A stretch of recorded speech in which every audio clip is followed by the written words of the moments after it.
নমস্কার বন্ধুরা, তিয়াশাস রেসিপিতে সকলকে স্বাগত জানাই।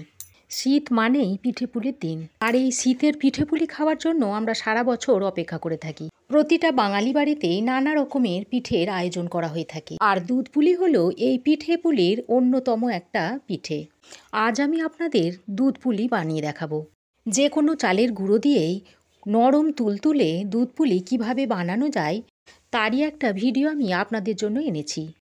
পিঠে বানানোর পরের দিন পর্যন্ত পিঠেটা নরম তুলতুলে থাকবে, একটুও শক্ত হবে না। খুব সহজভাবে আপনারা পিঠেটা বানিয়ে নিতে পারবেন, আর খুবই কম উপকরণ দিয়ে পিঠেটা বানানো যায়। একটা পিঠে আমি কেটে দেখাচ্ছি, দেখুন কতটা নরম হয়েছে। আর যে কোনো বয়স্ক মানুষ যাদের দাঁত নেই তারাও কিন্তু এই পিঠেটা খেয়ে নিতে পারবেন। বাচ্চা বড় সবাই এই পিঠেটা খেতে পারবে। দুধপুলি বানানোর জন্য প্রথমে আমি পিঠের পুরটা তৈরি করে নেব। তার জন্য কড়াইয়ের মধ্যে নিয়ে নিচ্ছি একটা গোটা নারকেল কোড়া। একটা নারকেল আমি এখানে কুড়িয়ে নিয়েছি। এবার এর মধ্যে পাটালি গুড় মিশিয়ে নিচ্ছি। একটা গোটা পাটালি গুড় দিয়ে দিচ্ছি। দিয়ে নারকেল আর গুড়টা একসঙ্গে ভালো করে হাতের সাহায্যে মেখে নিচ্ছি।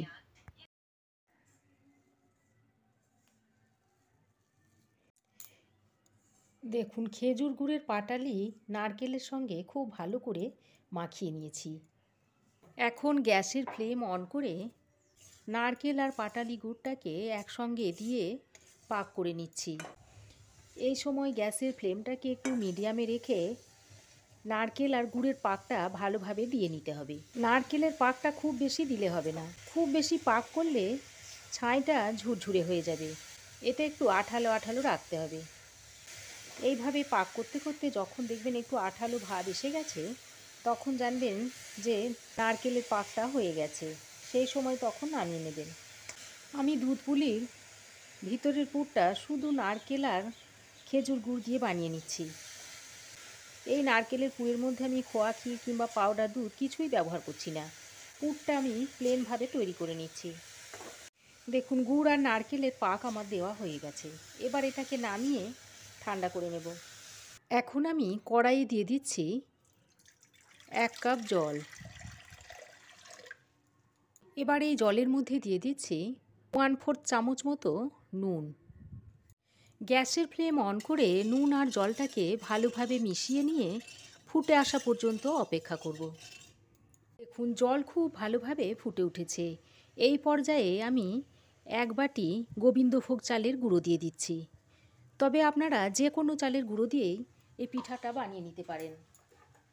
তারপর চালের গুঁড়োটা দিয়ে এই জলের সঙ্গে খুব ভালোভাবে মিশিয়ে নিচ্ছি। এবার এটাকে ঢাকা দিয়ে লো ফ্লেমে 10 মিনিট এইভাবে বসিয়ে রাখছি। দেখুন 10 মিনিট পর গ্যাসের ফ্লেম বন্ধ করে ঢাকাটা খুলে নিয়েছি। দেখুন খামিরটা খুব সুন্দর তৈরি হয়ে গেছে। চালের গুঁড়োটা দেখুন খুব ভালোভাবে সেদ্ধ হয়ে গেছে। এবার এটাকে নামিয়ে একটা বড় পাত্রে ঢেলে নিচ্ছি। দেখুন খামিরটা একটা বড় থালাতে ঢেলে নিয়েছি। এবার আমি এটাকে গরম থাকা অবস্থায় এইভাবে একটু হাতের সাহায্যে মেখে নিতে হবে।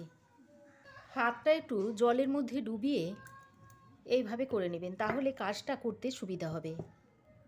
আর এটা একটু গরম থাকা অবস্থাতেই কিন্তু করতে হবে, তা না হলে ভিতরে দানা দানা থেকে যাবে।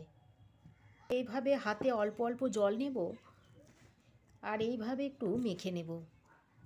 এর ফলে যে দানা দানা আছে সেটা থাকবে না, সেই দানা দানা ভাবটা চলে যাবে। অল্প একটু ঠান্ডা হইলে এবার আমি হাতের মধ্যে একটু ঘি লাগিয়ে নিচ্ছি।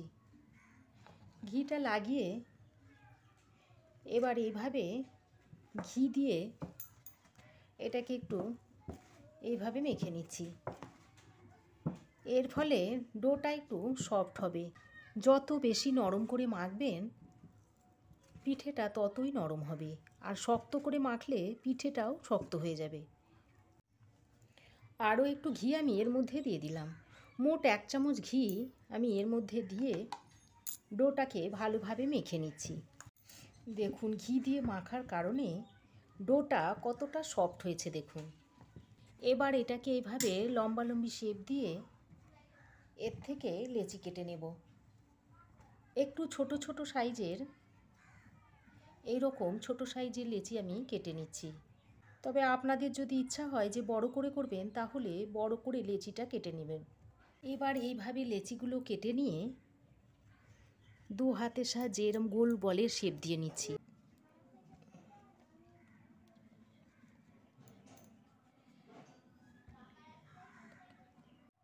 দেখুন সমস্ত গোল গোল শেপ আমি দিয়ে নিয়েছি। এবার একটা ভেজা কাপড় এইভাবে চাপা দিয়ে দিচ্ছি। এবার এর মধ্যে থেকে একটা একটা নিয়ে এখানে অল্প একটু চালের গুঁড়ো নিয়েছি, নিয়ে এইভাবে একটা বাটির শেপ দিয়ে নিচ্ছি।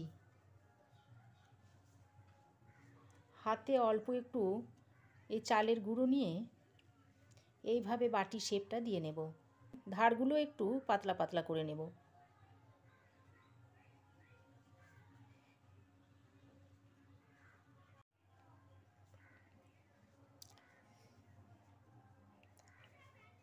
দেখুন এই রকম বাটির শেপ দিয়ে নিয়েছি। তারপর যে পুরটা তৈরি করে রেখেছিলাম তার মধ্যে থেকে এই চামচের সাহায্যে পুরটা নিয়ে এই 1 চামচ ভর্তি ভর্তি পুর এর মধ্যে ভরে দিচ্ছি।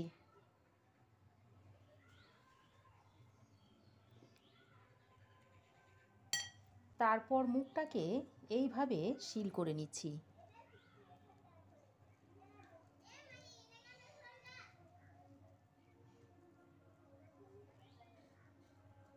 এইভাবে মুখটাকে সিল করে নিচ্ছি। তারপর আমি একটা ডিজাইন করে নেব। এইভাবে চেপে চেপে দিচ্ছি।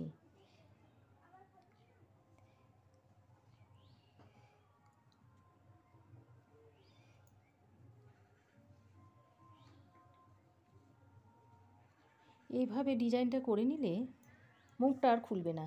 দেখুন একটা পিঠে আমার তৈরি হয়ে গেল।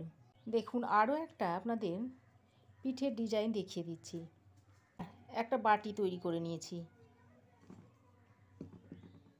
তারপর এর মধ্যে নারকেলের পুর ভরে নিচ্ছি।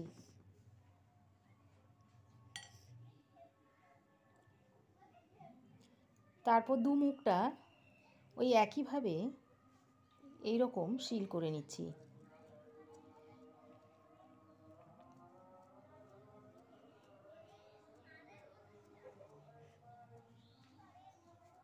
তারপর দেখুন এই মুখটাকে এইভাবে ঘুরিয়ে ঘুরিয়ে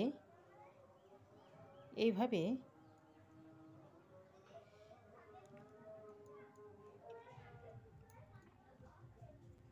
এইরকম ডিজাইন করে নিচ্ছি। তবে আপনাদের যেমন ইচ্ছা তেমন ডিজাইন আপনারা করে নিতে পারেন। দেখুন আরও একটা পিঠার ডিজাইন আমি তৈরি করে দেখিয়ে দিলাম। এর মধ্যে থেকে আপনাদের যেটা ভালো লাগবে সেটাই তৈরি করে নেবেন।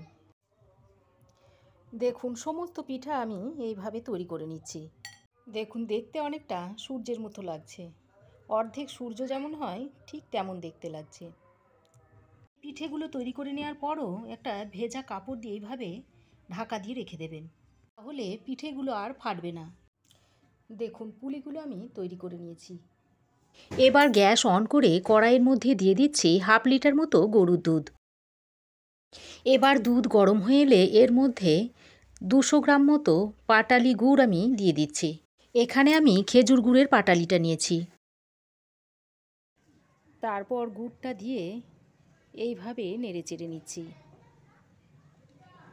এইভাবে নেড়েচেড়ে গুড়টাকে দুধের সঙ্গে ভালোভাবে মিশিয়ে নিচ্ছি। অনেক সময় গুড় দুধের মধ্যে দিলে কেটে যায়, তবে গুড়টা নেওয়ার সময় একটু ভালো করে দেখে নেবেন, একটু নরম দেখে গুড়টা নিয়ে নেবেন। এবার অল্প সামান্য পরিমাণে একটু নুন দিয়ে দিচ্ছি। দুধ পুলি বা পায়েসের মধ্যে সামান্য 1 চিমটি নুন দিলে খেতে ভালো লাগে। এবার দেখুন গুড়ের সঙ্গে দুধটাকে ফুটিয়ে একটু ঘন করে নিয়েছি। এবার এই দুধের মধ্যে পুলিগুলো একে একে দিয়ে দিচ্ছি।